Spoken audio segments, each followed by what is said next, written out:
Hello friends, welcome to முக சமையல். இன்றைக்கி நம்ம ரொம்பவும் வித்தியாசமான பருப்பு பக்கோடா, பருப்பு வடை எப்படி செய்கிறதுன்னு பார்க்கலாம். வாங்க ஃப்ரெண்ட்ஸ், வீடியோ. கடையில் வடைப்பருப்புன்னு கேட்டுவாங்க. இந்த மாதிரி வடைப்பருப்பை வந்துட்டு 1 மணி நேரம் ஊற வச்சுக்கோங்க. நல்லா ஊறிடுச்சு. இப்போ நமக்கு இதை நம்ம அரைச்சி எடுத்துக்கலாம். பாருங்கள், ஊற வச்சுருந்த வடைப்பருப்பு ஆட் பண்ணிக்கிறோம்.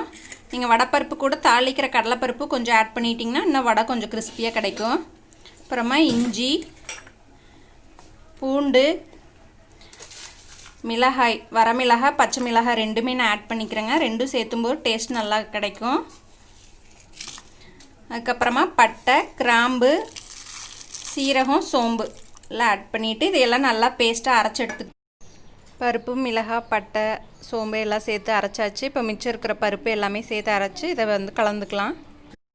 பாருங்கள், பருப்பெல்லாம் நல்லா அரைச்சி எடுத்தாச்சு. இப்போ இது கூட நம்ம வெங்காயத்தை பொடி பொடியாக கட் பண்ணி ஆட் பண்ணிக்கிறோம். நான் பெரிய வெங்காயம், சின்ன வெங்காயம் ரெண்டும் சேர்த்து சின்ன சின்னதாக கட் பண்ணியிருக்கிறேன்.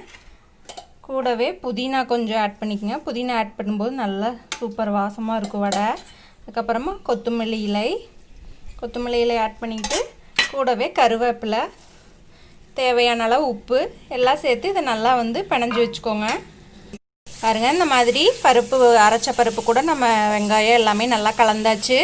இப்போ இதை எண்ணெயில் சுட்டெடுத்து வடை மாதிரி தட்டி போடாமல் பக்கடா மாதிரி போட்டு சாப்பிட்டிங்கன்னா கூட ரொம்ப சுவையாக இருக்கும். இது மாதிரி ட்ரை பண்ணி பாருங்கள்.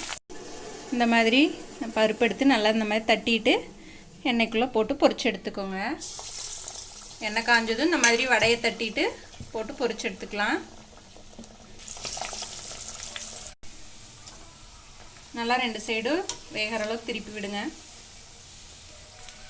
பாருங்கள், வடை சூப்பராக வெந்து தயாராகிடுச்சு. இப்போ பிளேட்டுக்கு ட்ரான்ஸ்ஃபர் பண்ணிக்கலாம். இந்த மாதிரி பருப்பு வடை உங்கள் வீட்டில் செஞ்சு பாருங்கள். ரொம்ப சூப்பர் டேஸ்டியாக இருக்கும். மசாலா வடை இதே மாதிரி நீங்களும் ட்ரை பண்ணி பாருங்கள். இந்த வீடியோ யூஸ்ஃபுல்லாக இருந்தவங்க ஃப்ரெண்ட்ஸ்க்கும் ஷேர் பண்ணிக்கோங்க. எங்களோட சேனலை சப்ஸ்கிரைப் பண்ணி